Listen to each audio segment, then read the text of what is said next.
Эфирда Татарстанның көньяк-көнчыгыш хәбәрләре. Студияда Лилия Шафигуллина. Исәнмесез бүгенге программада. Урып җыю алдыңгылары, хуҗалыкларның иң яхшы комбайнчылары акчалата премияләр һәм районның рәхмәт хатлары белән билгеләп үтелде. Яна ак күлмәк чәчәк бәйләме һәм җылы вәгъдәләр. Гыйльметдиновлар 65 ел элек булган туй хатирәләрен искә ала. Гаилә тимер туйларын бәйрәм итә. Матур һәм биек Лениногорскида чаңгыда трамплиннан сикерү буенча ярышлар узды. Иңеңнәр исеме өчен илнең төрле почмагыннан килгән спортчылар көрәште. Әлмәт районы кырларында уңыш җыю дәвам итә һәм традиция буенча биредә урак алдыңгыларын хөрмәтлиләр. Иң яхшы комбайнчыларны акчалата премияләр һәм башкарма комитетының рәхмәт хаты белән бүләкләделәр. Механизаторлар август башыннан үз хуҗалыкларында суктырылган ашлык буенча иң югары нәтиҗәләр күрсәткән. Давай, поздравляю. Молодец, передовик. Ярыш хуҗалыгында 3 алдынгы комбайнчыны бүләклиләр. Алар иң зур күрсәткечләргә ия булган. Урып җыю башланганнан бирле 900-дән алып 1120 тоннага кадәр ашлык суктырганнар. Алар арасында Шамил Алимов та бар. Ул иң күп уңыш җыйган 1120 тонна. Казанышларны тану бик мөһим ди механизатор. Ул тагын да яхшырак эшләргә тәргеш бирә. Әлмәт районы башлыгы Тимур Нугуманов хуҗалык комбайнчыларына хезмәтләре өчен рәхмәт белдерде. Иң-иңнәргә премия дә каралган. Вадим, поздравляю. Молодец, давай. Комбайнчыларның эшләре әле байтак. Уҗым һәм сабан бодайым, арпа, кара бодай, борчак, рапс һәм көнбагыш җыялар. Шул ук көнне Чагылтау, Зәй һәм Чишмә хуҗалыклары комбайнчылары да билгеләп үтелде. Басуларда игенчеләр сезон башланганнан бирле 400-дән алып 645 тоннага кадәр ашлык суктырган. Зәй районына эш сәфәре белән Татарстан премьер-министры Алексей Песошин, шулай ук республиканың авыл хуҗалыгы һәм азык-төлек министры Марат Җаббаров килде. Беренче чиратта алар урып җыю эшләренең барышы белән танышты. Тулырак киләсе сюжетта. 23 августта Зәйгә эш сәфәре белән Татарстан Республикасы премьер-министры Алексей Песошин, авыл хуҗалыгы һәм азык-төлек министры Марат Җаббаров килде. Аларны район башлыгы Разиф Кәримов озатып йөрде.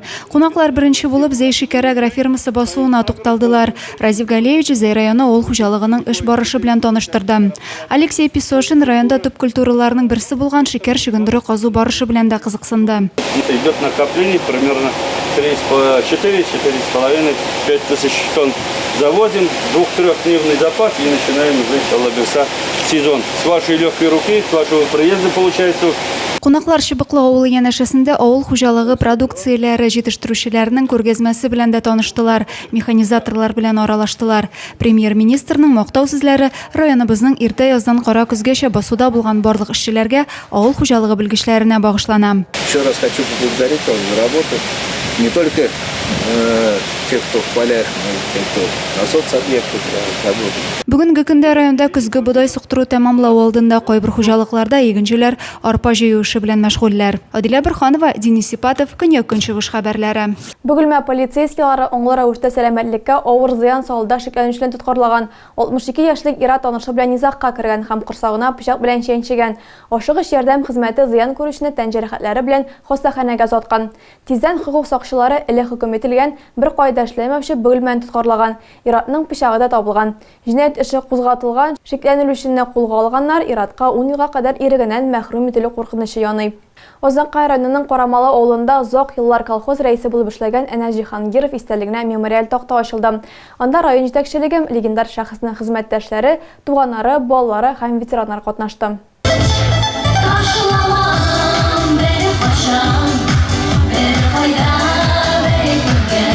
Әнәс Җиһангиров 1939 елның 1 январында Урсай Ключ авылында дөньяга килә. Мәктәпне тәмамлагач колхозда терлекче булып эшли, атлар карый. 3 ел армия сафларында хезмәт итеп офицер булып кайта. Энесе белән бергә Казан авыл хуҗалыгы институтына укыра керә. Аны кызыл диплом белән тәмамлый. 20 елдан артык җитәкче булып эшләгән, шушы бөтен булган биналарны, клубларны, мәктәпләрне, йортларны, фермаларны, амбарларны аның вакытында төзелгән. Шурага Әнәс Шакир улын хөрмәт итеп аның якыннары, авыл халкы белән бергә хезмәттәшләр дә килгән иде. Шуны әйтәсем килә, как кеше отличник кеше.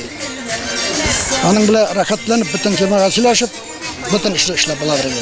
Ул эшләгән чорда барлык торак пунктларында су линиясе үткәрелә, юллар салына. Әнәс Җиһангиров ярдәме белән Тымытык авылында катнаш азык заводы төзелә. Фидакар хезмәт иясенең исеме мәңгеләштерелеп, истәлек тактасына язылды.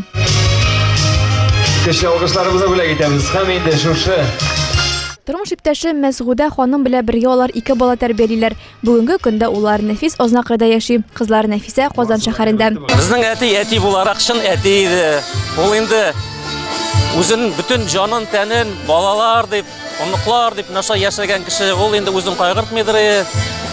Эш ягыннан караганда ул шын коммунист булды. Әти үзе исән вакытта шушы мондай хәл булыр дип бөтенләй башына да китермәгән хәлләр бит инде бу. Үзенә әйтсәк, елап та җибәргән булыр иде дип уйлап торам. Бик зур рәхмәт. Бу истәлекле көндә туган көннәрен билгеләп үтүчеләргә хезмәт алдынгыларына дипломнар һәм бүләкләр тапшырылды. Наҗия апа, чын күңелебездән котлыйбыз сезне. Зәйдә яшәүче Гыйльметдиновлар гаиләсе тимер туйларын билгеләп үтте. Бәйрәм җирле ЗАГСта узды. Адилә Борханова 65 ел бергә иң куеп яшәүче пар белән танышып кайтты. 65 елдан соң янәдән Актуй күлмәге чәчәк бәйләме һәм бер-берсенә вәгъдәләр. Зәйдә яшәүче Әнисә һәм Илһам Гыйльметдиновлар үзләренең тимер туйларын билгеләп үттеләр. Бергә гаилә корып сикелтәле юллар аша үткәндә дә кулны кулдан ычкындырмый атлауларына 65 ел булган. Тагын күп еллар бергә гомер кичерергә вәгъдәләр биришеп, Зәй районының мактаулы гаиләләре китабына үзләренең имзаларын да куйдылар. Агымсу кебек бер-бер артлы үткән еллар Әнисә апа белән Илһам абыйның мәхәббәтләрен ныгыткан гына. Бүгенге көндә бердән бер кызлары онык-оныкчыкларының кадер-хөрмәтендә яшиләр. Изге теләкләр, матур сүзләр бары тик алар хөрмәтенә яңгырады бу көнне. Без дә Гыйльметдиновларга кызыл туйларына кадәр яшәргә насыйп булсын дигән теләктә калабыз. Адилә Борханова, Дин Сипатов, Көньяк-Көнчыгыш хәбәрләре. Әлбәттә, нефтчеләр көнен бәйрәм итү программасы билгеле булды. Чаралар 3 сентябрьдә берничә мәйданчыкта узачак. Ленин мәйданында иртәнге сәгать 10-да театралаштырылган тамаша һәм бәйрәм парады башлана. Шунда ук 12-нче яртыда Евгений Дятлов, Гүзәл Уразова, Илдар Хакимов, Узорица фолк төркеме һәм башка артистлар катнашында концерт көтелә. Гагарин урамында мөмкинлекләр территориясе урам активлыгы сәгать 11-дән кичке 5-кә кадәр дәвам итәчәк. Сәнәгать скверында сәгать 11-дән кичке 6-га кадәр шәһәр халкын һәм кунакларын урам мәдәнияте фестивале көтә. Аның кысаларында экстремаль спорт төрләре буенча ярышлар һәм хип-хоп бию батлы узачак. Юбилейный спорт сарае каршындагы мәйданда 12-дән кичке 5-кә кадәр конкурс буенча күрсәтмә чыгышлар һәм Татнефть яшь хезмәткәрләренең һөнәри осталык конкурсы узачак. Шәһәр паркында сәгать 4-тә Рөстәм Асаев, Зәйнәп Фәрхетдинова һәм башка артистлар катнашында музыкаль концерт башлана.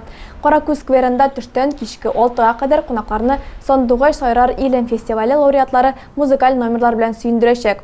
6-нчы яртыда нефтчеләр мәйданында бәйрәм Амаш һәм Рок Привет төркемнәре концерты белән дәвам итәчәк. Кичәнең төп кунаклары буларак Григорий Лепс һәм Баста чакырылган. Лениногорскида традицион матурлык очышлары бөтен Россия ярышлары узды. Анда 6 шәһәрдән яшь сикерүчеләр, 14 яшькә кадәрге үсмерләр һәм кызлар катнашты. Краснодар крае командасы тренеры Юрий Голубенко старт алдыннан соңгы киңәшләрен бирә. Кайчандыр аның бер тәрбияләнүчесе Ирма Махиня беренче сикерүен нәкъ менә Лениногорскида башкарган. Сочи спортчысы Пекин Олимпиадасында чоңгыда трамплиннан сикерү буенча Россия командасы составына керә һәм дөнья беренчелегенең көмеш призеры исеменә лаек була. Юрий Голубенко ярышларга инде 4нче җыелмасын алып килә. Тәрбияләнүчеләре 9-12 яшьләрдәге 7 спортчы. Аларның 4-се К29, 3-се беренче тапкыр К48 трамплиннан сикерәчәк. Балалар ел ярым гына шөгыльләнә. Тренер сүзләренчә, Краснодар краенда Лениногорскидагы кебек тренировкалар өчен шартлар юк. Шуңа күрә аның чемпионнарны тәрбияләүнең үз методикасы бар. Физик әзерлек һәм техника өстендә өйдә эшләр. Осталыкны балалар башка шәһәрдә җыеннар вакытында арттыра.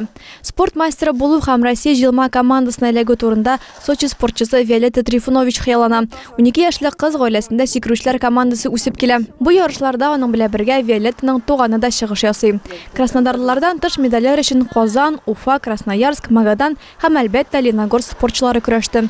Барлыгы 60 катнашучы. Ярыш нәтиҗәләре буенча күпчелек призлы урыннарны Лениногорскилар яулады. Медальләргә Уфаның 3 спортчысы лаек булды. Шулай ук призерлар арасында 2 Казанлы, берешәр Сочи һәм Красноярск командалары вәкилләре дә бар. Тагы да күбрәк яңалыклар һәм тапшырулар белән телекомпаниянең рәсми сайтында таныша аласыз. Без һәр социаль челтәрләрдә бар хәбәрләр юлагыз. Бүгенгә менә шулар кабат очрашканга кадәр. Исән-имин булыгыз.